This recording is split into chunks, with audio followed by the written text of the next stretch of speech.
নমস্কার বন্ধুরা, বিশাল সুখবর। অঙ্গনওয়াড়িতে ৩৫,০০০ পদে নিয়োগ। বিজ্ঞপ্তিটি দেখুন আমাদের সঙ্গে, এবং আমাদের সঙ্গে থাকার জন্য চ্যানেলটি সাবস্ক্রাইব করে রাখুন এরকম নিত্য নতুন বড় বড় আপডেট পাওয়ার জন্য। তো চলুন শুরু করা যাক। বিধানসভা প্রক্রিয়া শুরুর কথা জানালেন মুখ্যমন্ত্রী। তার আগেই অঙ্গনওয়াড়িতে বিশাল নিয়োগ, ৩৫,০০০ পদে নিয়োগ। স্টাফের রিপোর্ট অনুযায়ী আমরা একটি পেপার কাটিং নিয়েছি, সেখান থেকে আমাদের সরাসরি দেখাচ্ছি আপনাদেরকে, কোনো ফেক নিউজ নয়, এটা নিউজ পেপারে বেরিয়েছে তারই একটি কাটিং। সেখান থেকে আমরা জানাচ্ছি যে রাজ্যে অঙ্গনওয়াড়ি কেন্দ্রগুলিতে প্রায় ৩৫,০০০ শূন্যপদ রয়েছে। নিয়োগ প্রক্রিয়া শুরু হয়েছে। শুক্রবার বিধানসভা প্রশ্নপত্রে সে কথা জানান রাজ্যের নারী ও শিশু কল্যাণ দপ্তরের মন্ত্রী শশী পাজা।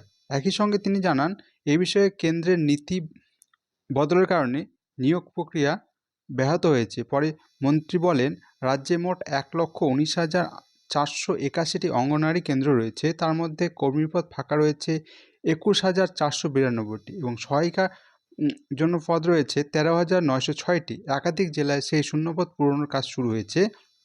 মাঝে কেন্দ্রের নিয়ম পাল্টেছে, তাতে নিয়োগের ধাক্কা খায়। তিনি জানান, আগে নিয়ম ছিল অঙ্গনওয়াড়ি কেন্দ্রে পড়াতে গেলে তাকে অবশ্যই উচ্চ মাধ্যমিক পাস করতে হবে আর সহায়িকা পদে 8 পাস। কিন্তু মাঝে নিয়ম বদলে আসার ক্ষেত্রে কেন্দ্র বলে উভয় পদের জন্য 12 পাস হতে হবে।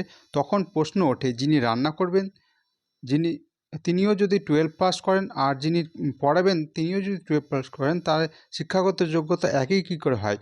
এই নিয়মে আপত্তি জানানো হয় রাজ্যের তরফে। পাশাপাশি আগে নিয়োগের বয়সসীমা যেখানে 18 থেকে 45 ছিল, সেখানে তা কমিয়ে 18 থেকে 35 বছর করা হয়েছে, তারও প্রতিবেদন জানানো হয়েছে। কিন্তু কেন্দ্রের নিয়ম বদলায়নি। নতুন নিয়মে নিয়োগ প্রক্রিয়া হচ্ছে, তবে নীতিতে সামান্য বদল হয়েছে।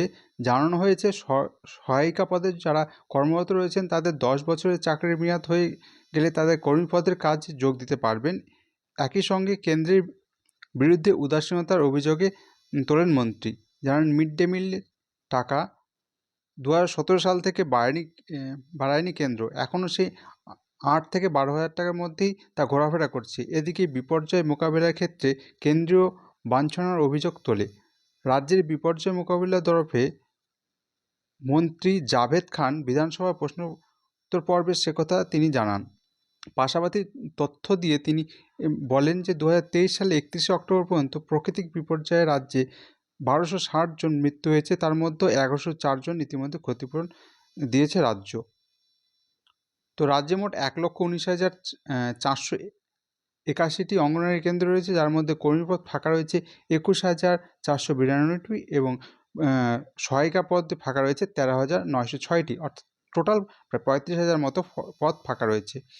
তো এই পদ পূরণ করা হচ্ছে প্রতিনিয়ত। আপনারা যেখান থেকে দেখছেন, যে জেলা থেকে দেখছেন, আমাদেরকে অবশ্যই একবার কমেন্ট করে জানাবেন, কারণ প্রতিনিয়ত প্রতিটি জেলা থেকে রিক্রুটমেন্ট বেরোচ্ছে। ইতিমধ্যে আমরা পূর্বে কয়েকটা ভিডিও বানিয়ে দিয়েছি কোন কোন জেলায় নিয়োগ চলছে, শিক্ষাগত যোগ্যতা কী লাগবে, কে কে আবেদন করতে পারবেন, পরীক্ষার যে ফর্মুলা কী কী সাবজেক্ট আছে, কী কী বিষয়ে আসবে, কী ধরনের প্রশ্নপত্র হবে, সে সব বিষয়ে আমরা আলোচনা করছি। তো অবশ্যই আমাদেরকে কমেন্টে জানাবেন কে কোথা থেকে ভিডিওটি দেখছেন। আবারও বলছি, এখনও যারা চ্যানেলটি সাবস্ক্রাইব করেনি, প্লিজ চ্যানেলটি সাবস্ক্রাইব করে নিত্য নতুন আপডেট পাওয়ার জন্য। এবং আমরা কিছুদিন পর থেকে এখানে বিভিন্ন ধরনের কোশ্চেন দিব এবং সে নিয়ে আলোচনা করবো। এবং অলরেডি আমাদের একটা টেলিগ্রাম চ্যানেল রয়েছে, নিচে ডেসক্রিপশন বক্সে লিঙ্ক দেওয়া আছে, সেখানে গিয়ে আপনারা সেটিকে ফলো করে রাখতে পারেন প্রতিনিয়ত জিকে আপডেট পাওয়ার জন্য। তো চলুন এবার কী কী বলা হয়েছে। Selection process, candidate for the said post will be selected through written exam, যেটা হচ্ছে আপনাদের লিখিত পরীক্ষার মাধ্যমে হবে এবং ভাইবা 2টি স্টেপে হয়ে থাকবে, যেখানে মোট থাকবে 100 নম্বরে 9:1, অর্থাৎ 90 মার্ক রিটেনে অর্থাৎ লিখিত পরীক্ষা এবং 10 মার্ক ভাইবা অর্থাৎ মৌখিক পরীক্ষার মাধ্যমে হবে। এর মধ্যে বলা হচ্ছে, if the candidate qualify in the written exam does not appear in the viva, she will be disqualified for the selection as AWH। অর্থাৎ যদি ভাইভা না পাস করতে পারে তবে সে ডিসকোয়ালিফাইড বা অকৃতকার্য বলে ঘোষিত হবে। There will be not qualify marks in the Viva test. A candidate must secure 30 marks or qualify for the Viva.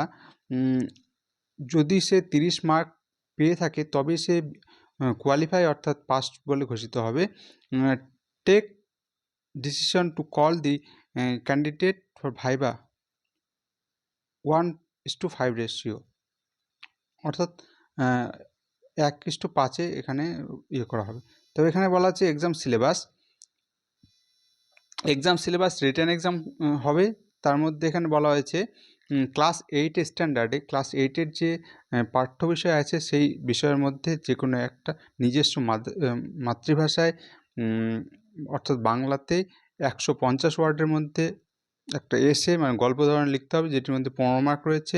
অর্থমেটিক অর্থাৎ অঙ্ক রয়েছে ক্লাস 8 স্ট্যান্ডার্ডের অর্থাৎ 8ম শ্রেণীর 20 মার্কের। Nutrition, public health, status of women এইসব বিষয় নিয়ে নিউট্রিশন অর্থাৎ পুষ্টি, পাবলিক হেলথ মানে মানুষের স্বাস্থ্য সম্বন্ধীয় এবং স্ট্যাটাস অফ ওমেন মহিলাদের যে বিভিন্ন বিষয় রয়েছে সেই সব বিষয় নিয়ে 15 মার্কের একটা কোশ্চেন হবে। এবং তার সঙ্গে রয়েছে English language candidate understanding for the simple and basic knowledge of English language, অথচ সাধারণ ধারণা থাকতে হবে ইংরেজি ভাষা সম্বন্ধে এবং simple translates up to the level of class 8 এবং সাধারণত 8ম শ্রেণী পর্যায়ে যে কোনো ইংরেজি ভাষা সেটা ট্রান্সলেট করতে জানতে হবে। সেটার মধ্যে থাকবে 20 মার্ক এবং জেনারেল নলেজ জিকে থাকবে 20 মার্ক এবং ভাইভা হবে 10 মার্ক, টোটাল 100 মার্কের পরীক্ষা হবে। তো আমরা আমাদের টেলিগ্রাম চ্যানেলে বিভিন্ন রকমের কম্পিটিটিভ এক্সামের জন্য কোশ্চেন দিয়ে থাকি, আপনারা চাইলে সেখানে জয়েন হতে পারেন। এবং আমাদের একটি ওয়েবসাইটও আছে, সেখানে আমরা প্রতিনিয়ত আপডেট দিয়ে থাকি। ওয়েবসাইটের লিঙ্ক ও ডেসক্রিপশন বক্সে দেওয়া থাকবে, আপনারা চাইলে সেটিকে ফলো করে রাখতে পারেন। Informal express. ধন্যবাদ এতক্ষণ আমাদের সঙ্গে থাকার জন্য। ভিডিওটি ভালো লাগে অবশ্যই একটি লাইক দেবেন। Thank you.